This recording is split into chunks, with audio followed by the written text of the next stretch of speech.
여러분, 잠시 하던 일을 멈추고 주위를 둘러보시겠습니까? 지금 여러분이 앉아있는 편안한 의자, 손에 든 따뜻한 커피, 그리고 스마트폰 화면 속에 평온한 세상이 영원할 것이라고 확신하십니까? 우리는 매일 아침 눈을 뜨면 습관처럼 하루를 시작합니다.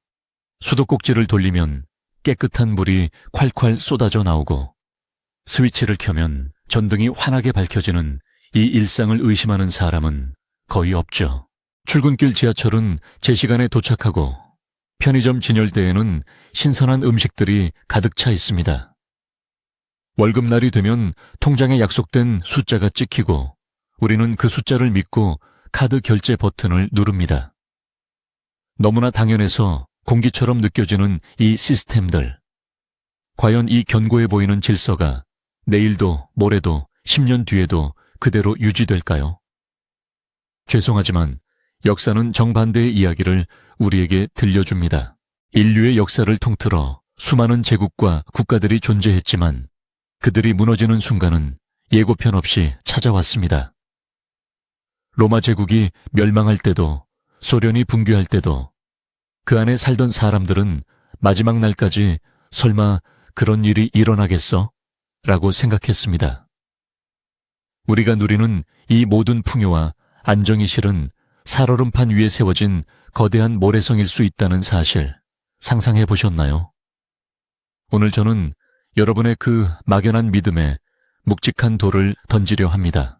시간을 돌려 2001년 12월에 아르헨티나, 남미의 파리라 불리던 아름다운 도시 부에노스아이레스로 가보겠습니다.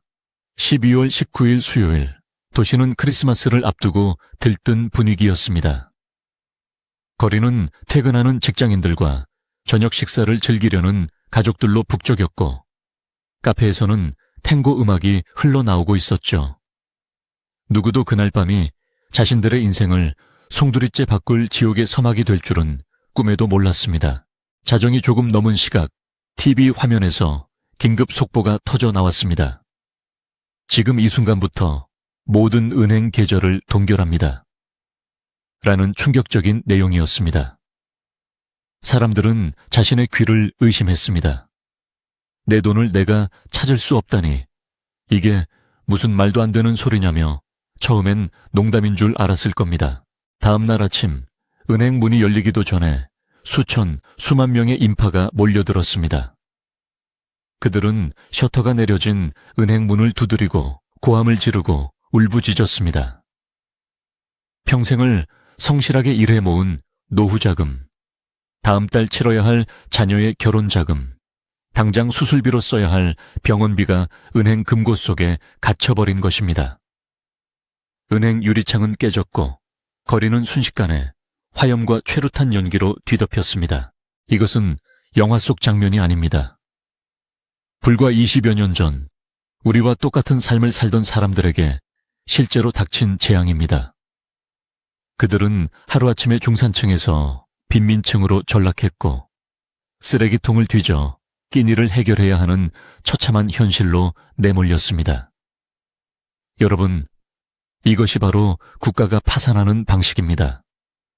폭탄이 터지는 전쟁보다 더 무서운 것은 믿었던 시스템이 나를 배신하는 경제적 사망 선고입니다.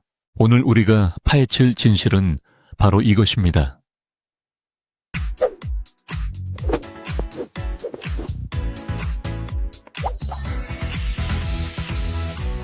도대체 정부는 왜 무너지는가? 그리고 그 붕괴의 순간 50대 이상 우리 베이비 부머 세대가 가장 먼저 그리고 가장 처참하게 잃게 되는 것은 무엇인가? 이 질문에 대한 답을 찾는 과정은 공포스러울 수 있습니다. 하지만 이 메커니즘을 이해해야만 여러분은 뉴스의 이면을 꿰뚫어보고 다가올 파도 앞에서 가족을 지킬 구명조끼를 준비할 수 있습니다. 더욱 심각한 문제는 지금 이 순간 대한민국 곳곳에서 이미 빨간 경고등이 켜지고 있다는 사실입니다. 1997년 IMF 외환위기를 기억하십니까? 그때도 위기는 도둑처럼 찾아오지 않았습니다. 수많은 신호를 보냈지만 우리는 그것을 읽지 못했거나 애써 무시했습니다. 정부는 펀더멘털은 튼튼하다라고 외쳤고 언론은 일시적인 현상이라고 우리를 안심시켰죠. 그리고 정확히 일주일 뒤 국가는 부도를 선언했습니다. 우리가 정부라고 부르는 거대한 실체를 한번 해부해 봅시다. 청와대, 국회, 대법원 같은 웅장한 건물들이 있고 제복을 입은 경찰과 군인이 있으며 매달 꼬박꼬박 세금을 걷어가는 시스템이 있습니다. 겉으로 보기엔 바위처럼 단단해 보입니다. 하지만 냉정하게 말해 이 모든 거대 시스템을 지탱하는 기둥은 딱 하나입니다. 바로 돈이라는 약속, 그리고 그 약속에 대한 신뢰입니다. 지갑에서 5만 원권 지폐 한 장을 꺼내 자세히 들여다보세요. 신사임당의 초상화가 그려진 이 종이 조각의 원가가 얼마인지 아십니까?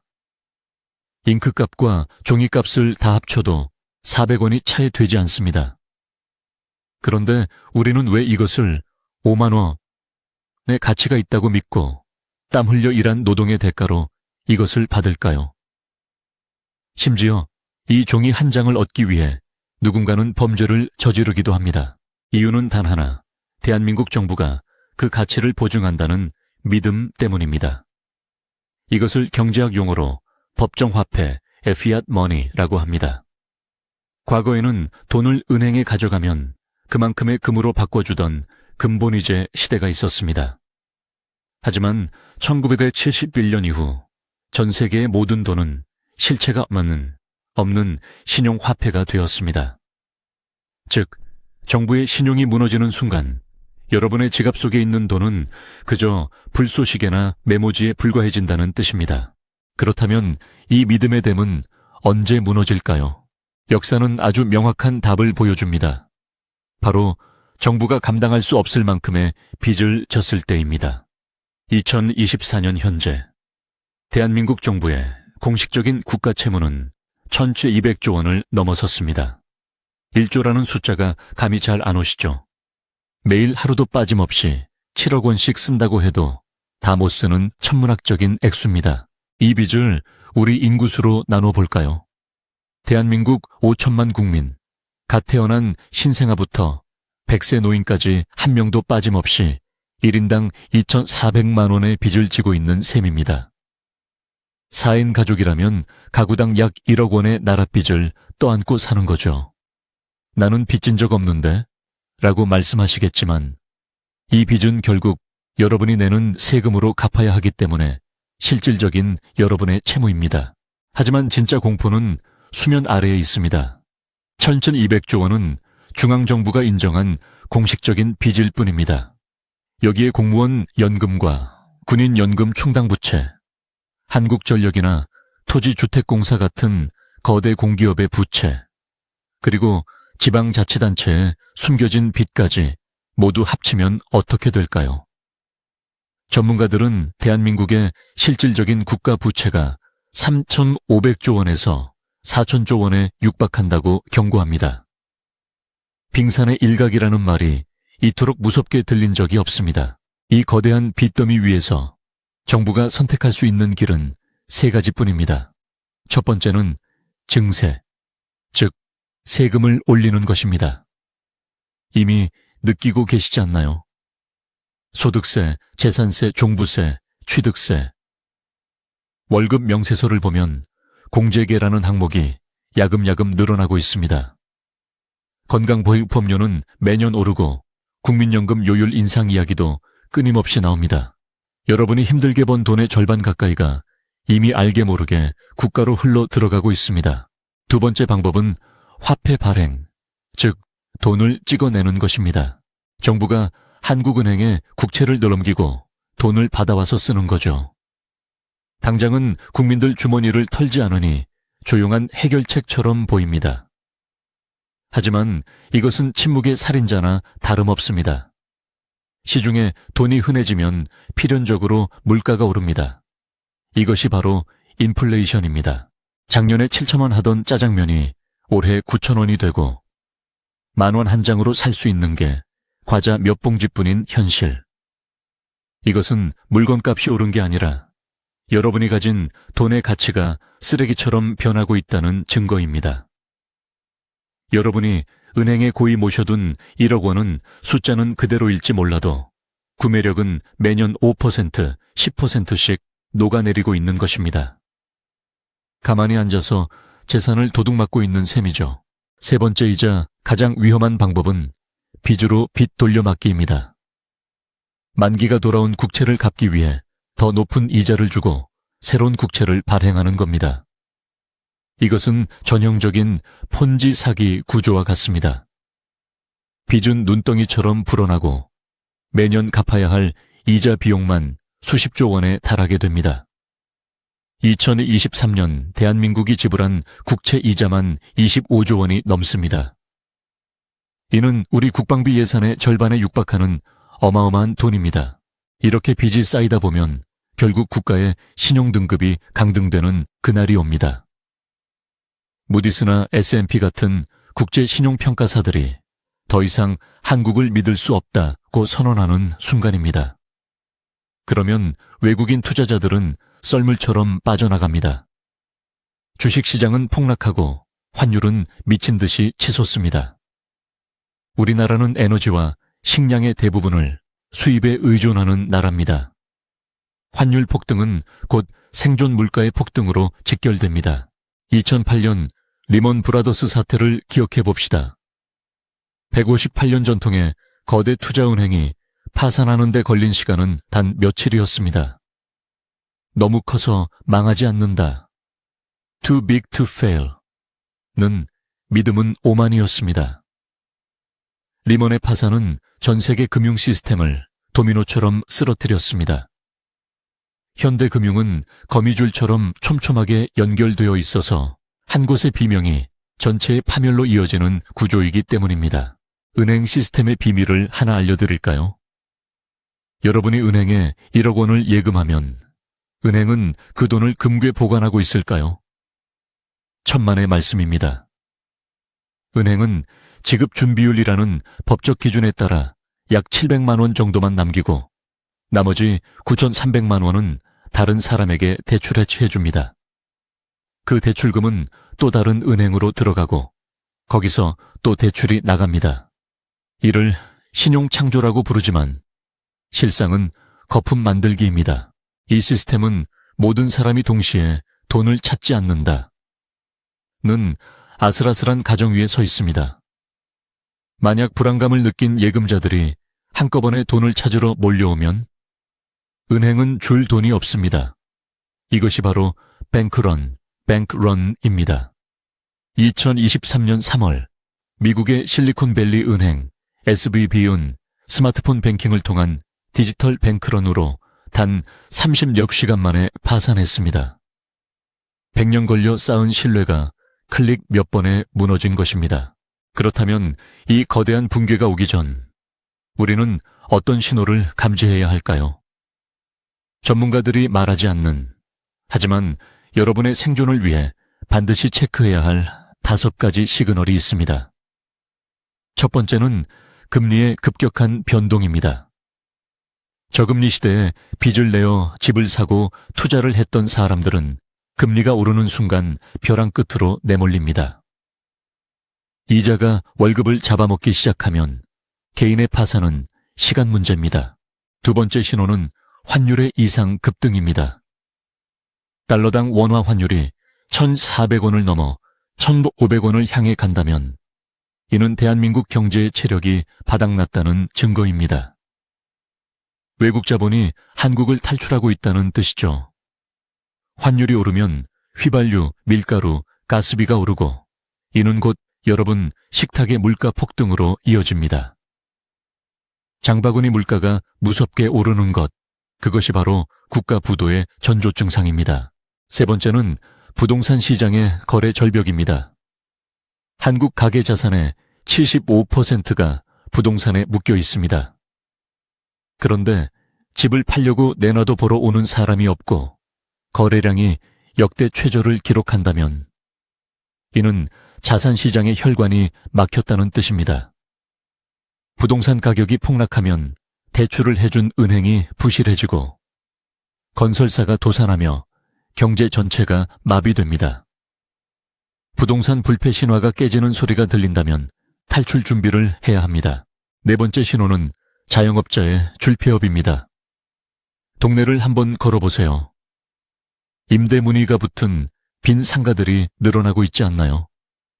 자영업자는 경제의 실핏줄입니다. 이들이 무너진다는 것은 서민 경제가 괴사하고 있다는 뜻입니다. 2023년 한 해에만 100만 명에 가까운 자영업자가 폐업을 했습니다. 단순히 장사가 안 되는 수준을 넘어 생존이 불가능한 환경이 되었다는 명백한 증거입니다. 마지막 다섯 번째는 청년 실업과 저출산입니다. 미래를 짊어질 청년들이 일자리를 찾지 못해 구직을 단념하고 아이 낳기를 포기하는 나라. 합계 출산율 0.7명대라는 숫자는 국가 소멸 수준의 재앙입니다. 미래의 납세자가 사라진다는 것은 현재의 빚을 갚을 사람이 없다는 뜻이며 여러분의 국민연금을 내줄 사람이 없다는 뜻입니다. 이는 경제적 문제를 넘어선 국가의 시한부 판정입니다. 이 모든 신호가 동시에 깜빡이고 있는 지금 우리는 무엇을 해야 할까요? 정부가 해결해 주기를 기다려야 할까요? 아닙니다. 각자 도생, 계지투성, 스스로 살 길을 찾아야 합니다. 첫 번째 생존 전략은 부채 다이어트입니다. 감당하기 힘든 빚이 있다면 자산을 팔아서라도 줄이십시오. 금리가 치솟는 시기에 과도한 빚은 여러분의 목을 조르는 밧줄이 될 것입니다. 두 번째는 자산의 분산입니다. 달걀을 한 바구니에 담지 말라는 격언은 위기 시에 생명줄이 됩니다. 원화 자산에만 올인하지 마십시오. 달러, 금, 은과 같은 안전 자산을 확보해야 합니다. 특히 금은 수천 년 동안 인류가 인정한 유일한 진짜 돈입니다. 국가가 망하고 화폐가 휴지가 되어도 금은 그 가치를 잃지 않습니다. 소액이라도 실물 자산을 보유하는 것이 여러분의 마지막 보익금이 될 것입니다. 세 번째 전략은 생존 기술 습득입니다. 경제 시스템이 마비되면 돈보다 중요한 것이 무엇을 할 줄 아느냐입니다. 아르헨티나 사태, 여러분에게는 아직 선택권이 남아 있습니다. 다가올 파도를 멍하니 바라보다 휩쓸려 갈 것인가? 아니면 튼튼한 방주를 짓고 파도를 탈 것인가? 지금 이 순간 여러분이 내리는 작은 결정들이 10년 후 여러분과 가족의 운명을 가를 것입니다. 당장 오늘부터 가계부를 점검하고 불필요한 지출을 줄이고 경제 뉴스를 챙겨보십시오.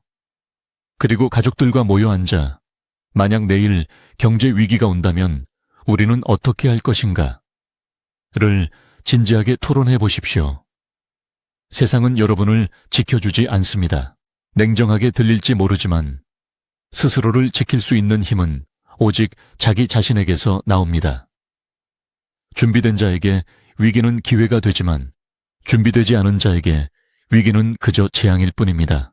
오늘 제가 드린 이야기들이 여러분의 잠든 생존 본능을 깨우는 계기가 되었기를 바랍니다. 내일 아침 눈을 떴을 때 세상이 여전히 평온하다면 그 평온함에 감사하되 결코 안심하지는 마십시오. 진짜 위기는 가장 평온한 얼굴을 하고 찾아오니까요. 여러분의 현명한 대비를 응원합니다.